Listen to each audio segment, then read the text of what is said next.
पक्ष में 131 वोट पड़े हैं। बड़ी जानकारी इस वक्त की आपको बता रहे हैं। लंबी कार्यवाही के बाद अब राज्यसभा में भी दिल्ली सेवा बिल पास हो गया। इससे पहले लोकसभा में दिल्ली सेवा बिल पास हुआ था और अब राज्यसभा से भी दिल्ली सेवा बिल पास हो गया है।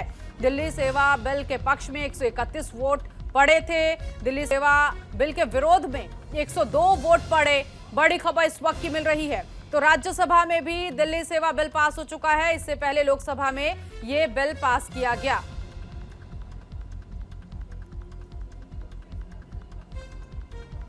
तो बिल के पक्ष में 131 वोट पड़े और विरोध में 102 वोट पड़े हैं। बड़ी जानकारी इस वक्त की।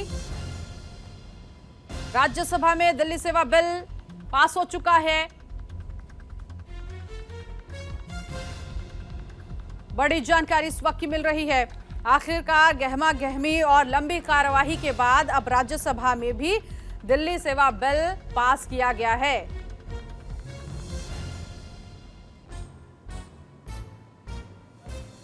तो राज्यसभा से पारित हो चुका है दिल्ली सेवा बिल। बड़ी खबर इस वक्त की। भारी हंगामे के बीच राज्यसभा से भी पारित किया गया दिल्ली सेवा बिल। केंद्र सरकार के पक्ष में 131 वोट पड़े हैं और विरोध में 102 वोट पड़े। बड़ी जानकारी इस वक्त की। राज्यसभा में सोमवार का दिन अगर बात करें तो पूरे दिन गहमा गहमी रहा और अब देखिए रात के वक्त ये खबर मिल रही है कि ये बिल जो है लोकसभा के बाद राज्यसभा में भी पास हो चुका है।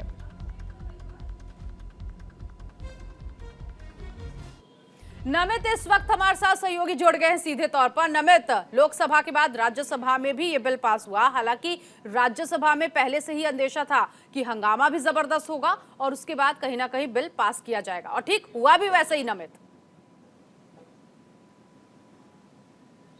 देखिए बिल्कुल, क्योंकि लगातार कई घंटों तक इस बिल पर चर्चा हुई और उसके बाद जब वोटिंग का समय आया तो खुद जो सभापति थे उनकी तरफ से ये कहा गया कि जो इलेक्ट्रॉनिक माध्यम होता है राज्यसभा के अंदर उससे वोटिंग कराई जाए। लेकिन जैसे ही ये कहा गया तो जो इलेक्ट्रॉनिक माध्यम से जो वोटिंग होती है उस सिस्टम में खराबी आई थी। उसके बाद फिर पर्ची के जरिए जो वोटिंग थी वो की गई। उसके बाद जो आंकड़ा निकल कर आया जो इस बिल के समर्थन में थे यानी कि एनडीए के साथ में 131 वोट मिले और जो विपक्ष में थे यानी कि इंडिया अलायंस की तरफ से 102 वोट जो थे वो मिले। तो निश्चित तौर पर बड़ी जीत एनडीए को मिली है। लेकिन यह बड़ी बात है कि लोकसभा से जिस तरीके से आसानी से एनडीए ने इस बिल को पास करा लिया था, राज्यसभा की बात करें तो यहां पर काफी लंबी ये प्रक्रिया चली, काफी चर्चा इस पर हुई। गृह मंत्री अमित शाह ने भी अपनी बातें रखी और बीच में कई बार ऐसा दौर भी आया है कि विपक्षी कई सांसदों जो थे वो उनके और बीजेपी के सांसदों में तीखी नोकझोंक भी हमें देखने को मिले। लेकिन फाइनली पर्ची के द्वारा जो वोटिंग का सिस्टम था वो किया गया जिसमें 131 वोट जो हैं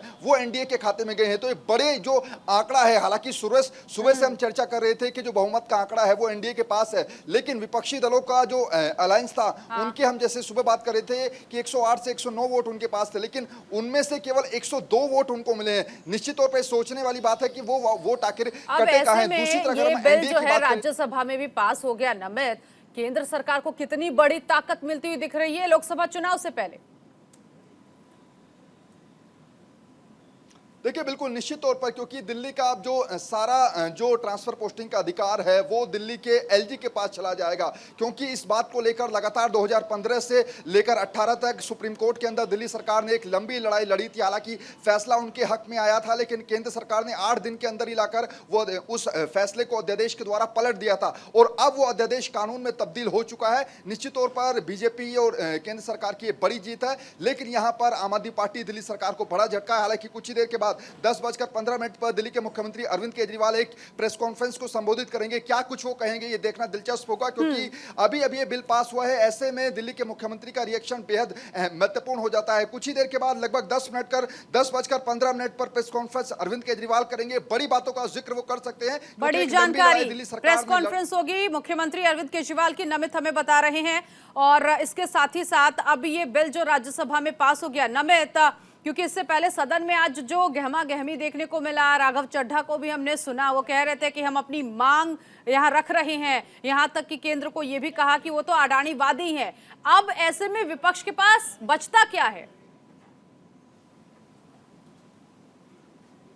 देखिए बिल्कुल, क्योंकि दिल्ली के अंदर ये जो अब ट्रांसफर पोस्टिंग का मामला था, ये काफी लंबे समय से चलता हुआ आ रहा था। हालांकि आम आदमी पार्टी और खुद विपक्ष के कई सांसदों की तरफ से इस बिल पर चर्चा के दौरान राज्यसभा में इस बात का भी जिक्र किया गया कि केंद्र सरकार दिल्ली के अंदर सुपर सीएम बनाना चाह रही है एलजी को, और अब वही होगा, क्योंकि दिल्ली के अंदर जो अध्यादेश लेकर आई थी केंद्र सरकार, उसके अनुसार एक जो कमेटी बनाई गई थी, 3 मेंबर उसमें होंगे। पहला दिल्ली का मुख्यमंत्री, हालांकि चीफ उस कमेटी के वही होंगे, लेकिन बाकी जो 2 मेंबर होंगे उसमें चीफ सेक्रेटरी होंगे और प्रिंसिपल होम सेक्रेटरी। जो भी फैसला वहां पर आएगा वो बहुमत के सामने, बहुमत के बाद जो है वो एलजी के पास जाएगा। यानी कि अगर कोई आदेश आता है, कोई किसी पर चर्चा होती है, कोई फैसला होता है, तो उसमें बड़ी से 3 लोगों में से शक्तियां अगर अब उपराज्यपाल को मिल रही है और ये जग जाहिर है नमित कि मुख्यमंत्री और एलजी की कभी भी किसी मसले पर बनती नहीं है। अब जब ये शक्तियां उपराज्यपाल को मिली है तो ये रिश्ते अब कितने और मतलब कमजोर होते हुए नजर आएंगे। कैसे ये सामंजस्य बिठाएंगे जब दिल्ली में कई बड़े फैसले जो हैं मुख्यमंत्री से होकर उपराज्यपाल तक पहुंचेंगे। नमित, देखिए बिल्कुल, क्योंकि इससे पहले दिल्ली के जो एलजी थे अनिल बैजल, उनके और दिल्ली सरकार के बीच में भी काफी नोकझोंक देखी जाती थी। लेकिन जब से दिल्ली के नए एलजी बने विनय कुमार सक्सेना, उनके और दिल्ली सरकार के बीच में लगातार कई मुद्दों को लेकर कटाक्ष हमने देखे, तकरारें बढ़ती गई। लेकिन अब जो ये नया कानून बना है, इसके बाद अब जो तकरार है और ज्यादा बढ़ जाएगी, क्योंकि दिल्ली के अंदर तमाम जो फैसले लेने का अधिकार है वो दिल्ली के एलजी के पास चला गया है। ऐसे में दिल्ली सरकार चाहकर भी कोई आदेश जो है वो पारित नहीं कर पाएगी। तो ये बड़ी बात है। और दूसरा ये कि जब दिल्ली के अंदर कोई बड़ा फैसला लिया जाएगा तो उसमें जो कमेटी बनाई गई, जैसे मैं बार बार जिक्र कर रहा हूं, केंद्र सरकार का जो अध्यादेश आया था और अब वो कानून में तब्दील हो गया, वहां पर चीफ सेक्रेटरी और प्रिंसिपल होम सेक्रेटरी के पास ज्यादातर जो मैक्सिमम पावर है वो उनके पास आ जाएगी। ठीक है, नजर बनाए रखिएगा। इंतजार होगा मुख्यमंत्री अरविंद केजरीवाल की प्रेस कॉन्फ्रेंस का, क्या कुछ कहते हैं। फिलहाल बहुत शुक्रिया इस जानकारी के लिए। तो बड़ी जानकारी इस वक्त मिल रही है कि आखिरकार लोकसभा के बाद अब राज्यसभा में भी दिल्ली सेवा बिल पास कर दिया गया है।